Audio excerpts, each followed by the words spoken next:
What's up, sunshine? Terrific Tuesday to you. I'm Coy Wire. This is CNN 10. We're going to shake things up a bit today. We have some announcements. First off, this week marks the start of a very special time of year. March is Women's History Month. It has its roots in International Women's Day on March 8th.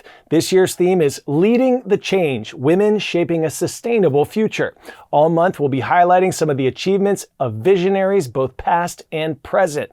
Also, to all my bookworms out there, this week is Read Across America Week, the annual celebration coinciding with Dr. Seuss's birthday, highlighting the joy and importance of reading. This year's theme is celebrating a nation of diverse readers, highlighting books that represent diverse cultures and those that promote inclusivity. We'd love to hear about a great book that you might be reading right now or one of your all-time favorites. Message us at cnn10@cnn.com or on Instagram at CNN10, and we're going to share some of your responses throughout the week.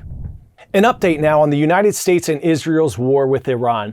As the war continues to expand throughout the region, many governments are scrambling to evacuate their citizens. But airspace closures over one of the world's busiest travel regions are spurring one of the worst global travel disruptions since the COVID-19 pandemic. Our Linda Kincaid has more on what some travelers are facing.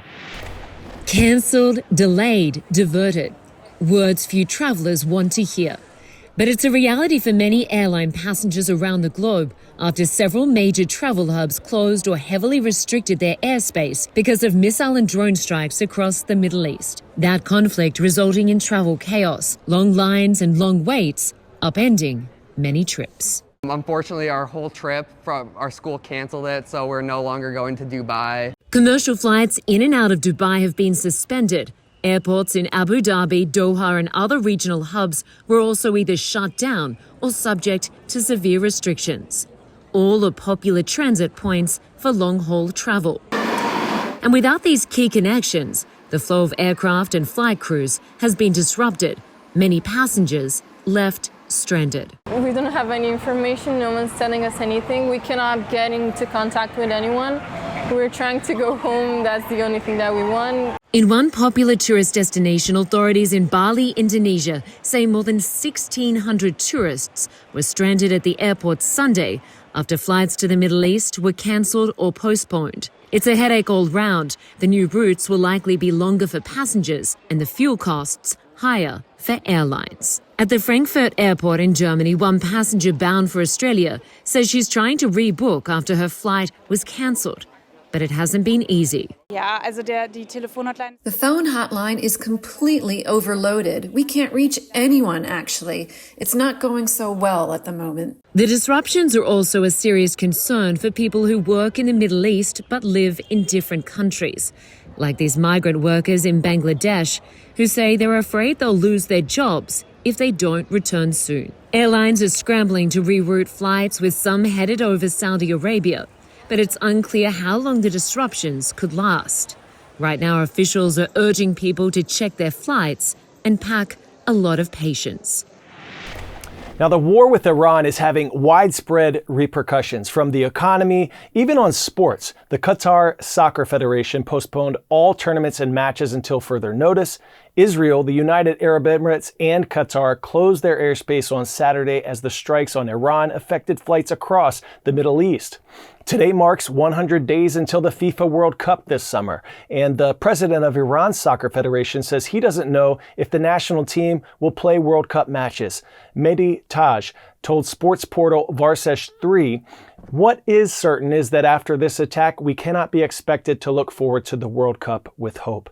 FIFA says it will be monitoring the situation. Iran is scheduled to play in Los Angeles, opening with New Zealand on June 15th. 10-second trivia. When was the first electric vacuum invented? 1791, 1835, 1867, or 1901? Answer is 1901. British engineer Hubert Cecil Booth patented a large horse-drawn machine that used a motor-powered pump to create suction, pulling dust through long hoses into a filter system outside of the building. Have you heard about the man who hacked 7,000 vacuum cleaners? A software developer experimenting with his own robotic vacuum discovered a flaw that allowed access to thousands of others, including their cameras and microphones, shedding light on potential security risks with smart home devices. Let's look at how it happened and what we should know. So in theory, you could have used someone else's vacuum and navigated it around their home to see whatever you wanted to see. Or launching deep cleaning at 420 for everyone? Yes. Software developer Sammy Asdufel was building an app to hack his DJI Romo smart vacuum. He wanted to use his PlayStation controller to make it move. But in the process, he accidentally uncovered a major security flaw. With the help of an AI chatbot, Sammy discovered he could also access what he says were roughly 7,000 other vacuums, allowing him to get their approximate locations and even remotely control other people's vacuums. He could also see through other users' live camera feeds and hear through their vacuums' microphones, features typically in place to help the vacuums navigate around a home and respond to voice commands. When it happened, my wife started to hide the camera from the robot because she was scared. I don't know, I freak out or scared. Sorry, it makes me laugh for nothing, but why are they gonna put a microphone in a vacuum? Like, I don't know, I don't get it. Sammy immediately reported the flaw to DJI. After some back and forth, the company fixed it. DJI did not respond to a request for comment from CNN. But Sammy says there's an important takeaway here for consumers thinking about buying any smart home device. Let other users being a beta testers before you. So the company will fix the issue before you buy it.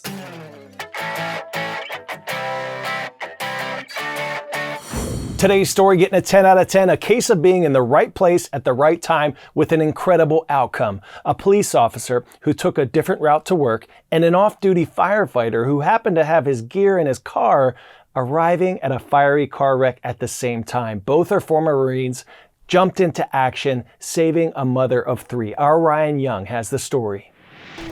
On the morning of February 18th, 2025, then Officer Brian Larison had just started his shift when he decided to mix things up in his daily routine. My normal route is to go down south from my house, but for some reason that day, something just told me, take the 60.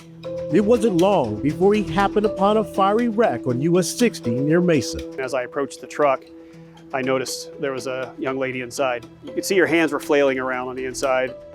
Moments earlier, the vehicle had been rear-ended by a cement truck, flipping it over and trapping mother of three, Amy Ruiz, inside.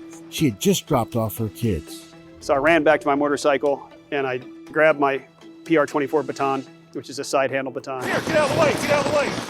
After a handful of strikes, Officer Larison was finally able to break open the window. Get out! But just as Amy was about to escape, the vehicle pulled back on its wheels, throwing her back inside. At that point, I started running back up to the truck to reach in or try to get her out. And then that's when I looked to my right and I saw a fireman in his flame retardant gear. Get her out of there! Oh, get her out! Get her out, dude! Off duty at the time, firefighter and paramedic Asa Pagia was unusually prepared for the situation. I don't normally bring my fire gear home with me. That day I had worked a overtime shift, so I happened to have my fire gear in my vehicle. I couldn't see her, but when I reached in, I felt her legs and I was able to grab her legs and pull her and help her out of that vehicle. We got you, we got you. Anybody else in there? Help me carry over here. Go. She cried out for help and she was very confused or hypoxic. So she had probably been low on oxygen from the smoke inhalation, and so she wasn't very cognizant of where she was or what's going on. I'm glad you're here, brother. The two former Marines modestly say they were simply doing their jobs. That's what they signed up for, to serve and protect. I can't thank you guys enough for my life. There's no words to describe. There's no word big enough. All right, Super Estrellas, we were talking about the World Cup earlier, and this upcoming World Cup will be the first ever hosted across 3 countries, the US, Canada, and Mexico. So I am sending a shout out to my friends in Mexico City, Mr. Stanaway and crew. Thank you for this epic World Cup jersey. Are you kidding me? Escuela Lomas Altas, rise up. Also, we have a shout out going to Mr. Russell at MS29, the Melrose School in the Bronx, New York. Thank you for subscribing and commenting on our CNN 10 YouTube channel. Tomorrow is Your Word Wednesday, so submit those vocabulary words to our latest post on Instagram at CNN 10 or at CoyWire, and we will choose a winner to work into tomorrow's show. Bring it. See you later, alligators. I'm Coy Wire, and we are CNN 10.